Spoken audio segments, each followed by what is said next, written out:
Hey there team, welcome back to the channel, welcome back to Worth It Then Worth It Now, a sort of ongoing side project I've run here where I look at games from yesteryear. It's not exactly in season or contemporary, but these are games that, generally speaking, are near and dear to my heart, and I would say deserve a shout out after their initial release. And I try and line this up with a sale. Today is no different. Today we're looking at Crime Scene Cleaner, which is on sale on Steam at the moment. It's not super old, came out like a year or two ago, and I reviewed it on the main channel. And it is one of those games that I suppose came along at the right time for me personally. I'm sure all gamers have similar experiences where, I don't know, maybe something's going on with your life, or you're down in the dumps, or you just have some time off even, and you just manage to carve something out and kind of no life, inhale one game straight into the bloodstream. So that's what I did with this. In between things, I took some time out. I think I was sick at the time, actually, and played a whole chunk of it. And I came away loving it and forming a very deep bond with this game. As someone who is a little bit skeptical of the gold rush of simulator games, I recognize it's a new frontier, still to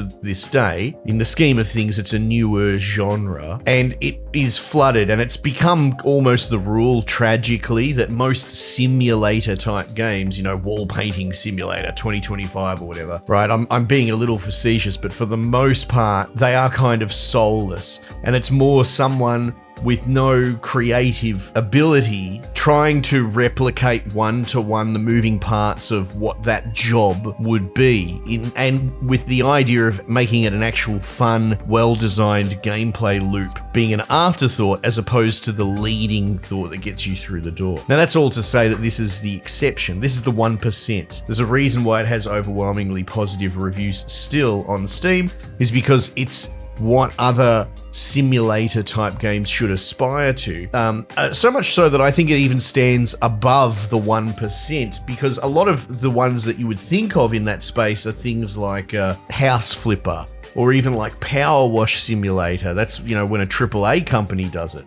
They're both fine examples of well-made products with a really good loop, but this is elevated because it has an albeit fairly basic, fairly almost primal narrative tying it all together. It's thin, but it ticks the boxes of, what actually motivates people under the hood. So you're like a single father with a sick daughter. It's not even really explained. She's just inexplicably sick. It's going to cost a lot of money, and she's, in a hospital or a special school. So you sort of, and you'll see a little bit of this with the cutscenes and that. The developers know full well where their limitations are, and they're not interested in animating characters and facial expressions and that. So, they have built a very clever space around the limitations of their programming ability or even interests, right? The amount of games that I see where they focus on lip syncing, but it's a shit game, mind-numbingly common these days. So yeah, your daughter is remotely in like a hospital, and she sends you emails saying, hey, it's not that bad. She's putting on a brave face.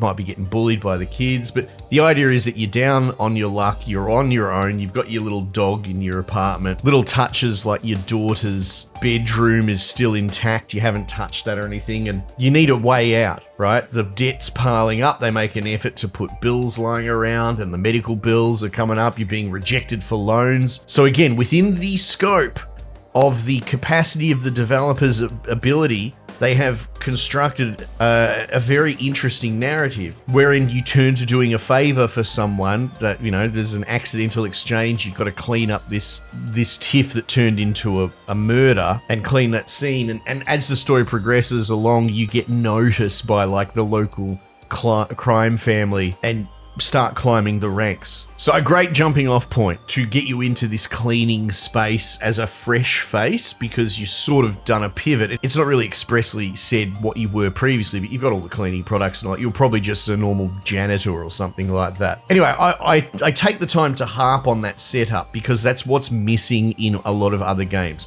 Not everything has to have a narrative, not at all, right? But this is a genre where you would never expect one. And yet adding it in what I would say is a very understated and well-crafted way, well within the scope of the developer's wheelhouse, speaks to the ability of the developers across the board.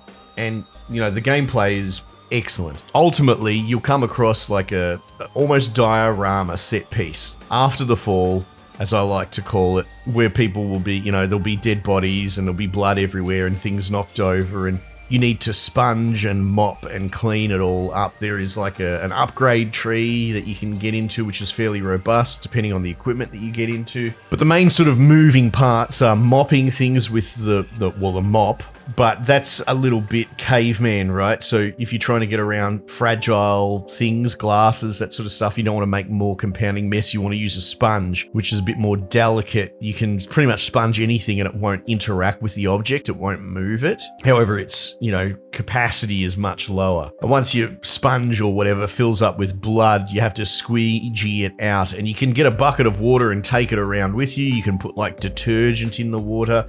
If you're clumsy and you bump the water, you'll knock it over and bloody water goes everywhere, and you got to clean that up. You've got like a color sensor thing, much like the power washing games, so you can see where the blood is. But being aware of the mess that you make is a consideration, right? So you kind of have to treat the crime scene delicately. Again, you can like smash delicates, you could smash glasses, and in turn you'll have to clean them up in a rubbish bag, and when the rubbish bag fills up, you have to get rid of that in the back of your truck. So it is one of those where you got to watch your step. Your footprints will drag mud around. If you fill a mop up totally with blood, but you keep using it, you'll start squidging blood all over the place. So all these considerations. There's also a mini story within each little set piece. There'll be bits of evidence that you can collect and pick up. There's some secret areas, doors, keys, things like that. The first mission is a great way of really grabbing you and setting the scene, because you're doing this solid for a dude that got in an altercation and this guy's dead. But as you go further into the apartment, you'll find like a ceiling attic hatch with blood dripping from it, which doesn't make any sense. Here's the crime scene down here, what's going on up there?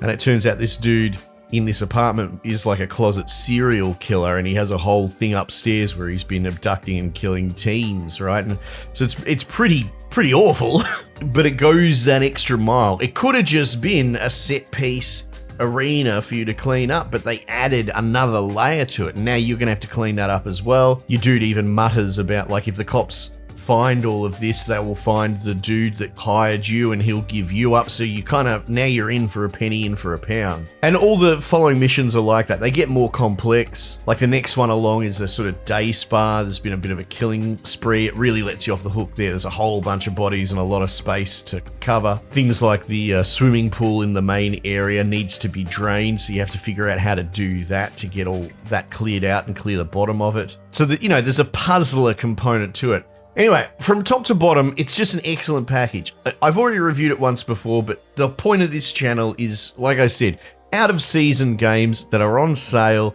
The idea being that you can follow this channel and I can just give you cool recommendations at a reasonable price point. And I wouldn't sleep on this game. This is really, really good. It was really special to me when I checked it out. And just jumping back in and just scrubbing away quietly, just blank mind, processing and unwinding while you clean up bits of people's entrails. And there is a zen to it. You got to believe me. And I highly recommend it.